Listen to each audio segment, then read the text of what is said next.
Hi, everybody. I'm Saubhagya, CEO and co-founder of Grayroutes Technology. So our story started in 2013.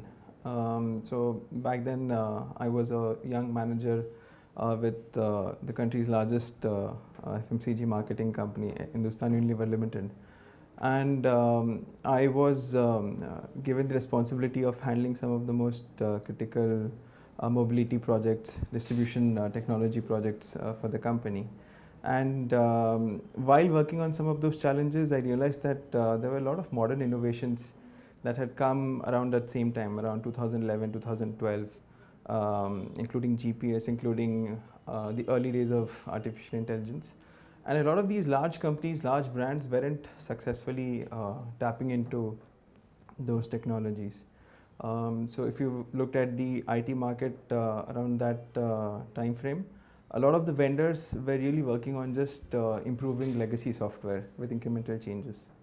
So what we did was we said that there is a requirement for an entity or a supplier who understands these modern innovations, understands the pain points in the industry, understands the challenges that the top level executives are facing, and is suitably able to combine all these three into a package format.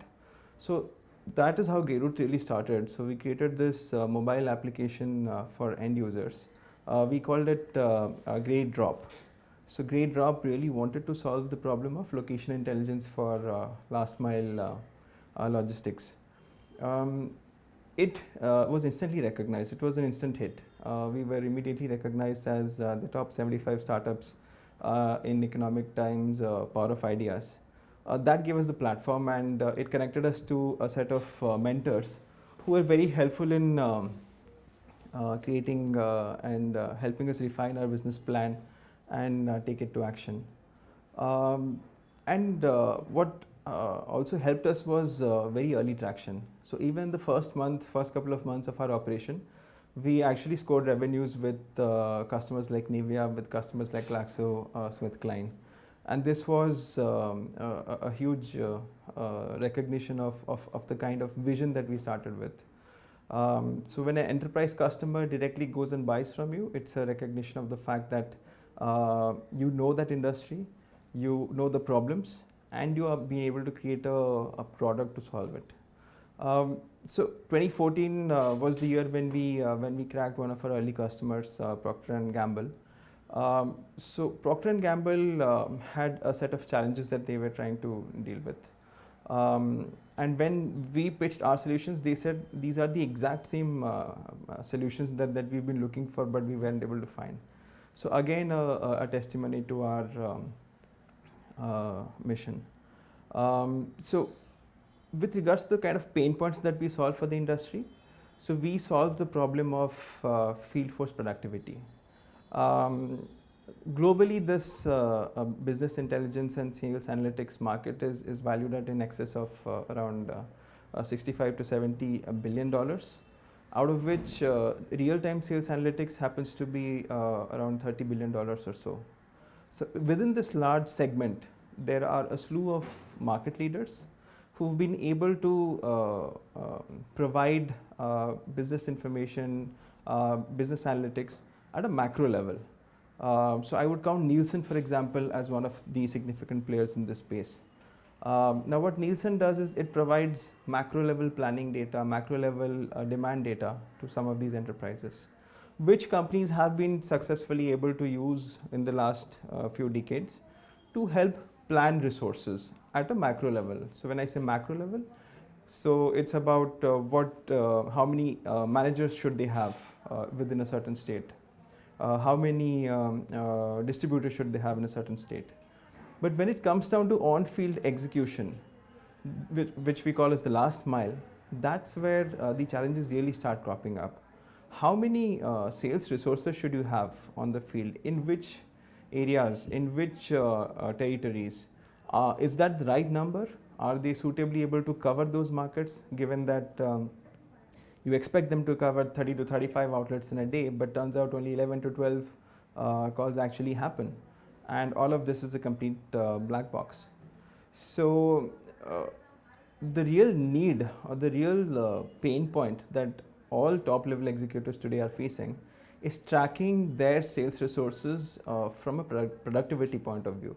This is not really invasive tracking. It's not really about trying to figure out what nitty gritty of these users' activity is legal or illegal. It's about the company's productivity, because in the end, if the resources are productive, company has a higher gross margin, and that leads to higher profits, which they can recuperate back into growing the business.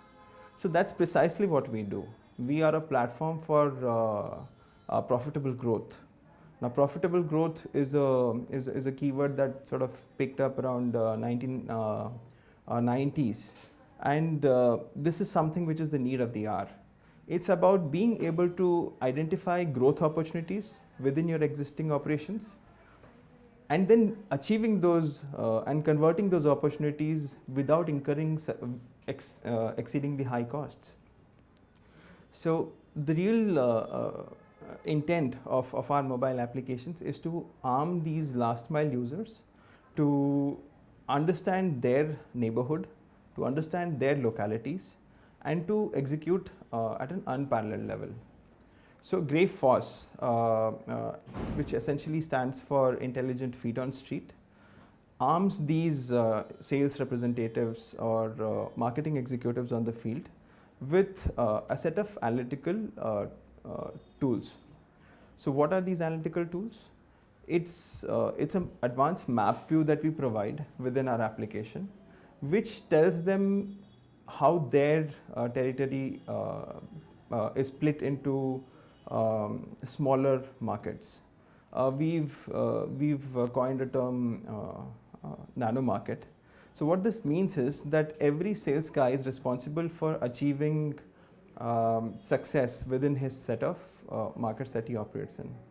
So this map view allows him to consistently go and keep converting these markets on a regular basis, and the entire thing is digitalized and provided to the management. So a bit about our journey so far. We started in 2013 with a small office with around 6 or 7 interns, sourced from ITES, and that was primarily because of the brand value of the institutions I had belonged to. So that was very instrumental in being able to attract the right set of talent and initial employees, some of whom, in fact, most of whom are still working with us. So that was a small office. Then we shifted to a larger office in Andheri East after a year. And that was around the same time when we got almost 10 to 15 odd mid to large customers using our solutions. That was also the time when we started getting recognized in all these startup events and government funded forums. So 2015 we became one of the top 4 companies recognized by governments of UK and the Department of Science and Technology as a Leaders in Innovation fellow, as part of which the promoters were flown down to London and spent time in Cambridge University, interacting with the ecosystem over there and developing very critical networks that still continue to help us today. 2016 we were also recognized as the fastest growing company. This was by Government of India's IEDRA at an event in Delhi, where some of the most distinguished representatives from governments, from ex-ministers felicitated us. Last year has been stellar for us. Last year has essentially basically culminated a stellar growth period for us, where we were growing at almost 4x every year. We've reached a multi-million-dollar revenue run rate, and 2018 and 2017 actually was the recognition for all of that. We figured in the top 5 companies to be selected by governments of Canada, again Department of Science and Technology, and Zone Startups for a market access program into Canada. where we were taken where we flown to Canada, and we interacted with investors, startup ecosystem players. And that was a fantastic experience for us because that opened up the global market for us. So ever since then, we've been receiving an incredible number of international leads, international connections, and investment interest, very strong investment interest from the Canadian market. 2018 was also the year when Uber decided to back us. So now we're an Uber-backed technology scale-up. So Uber again identified us primarily because of our global market fit.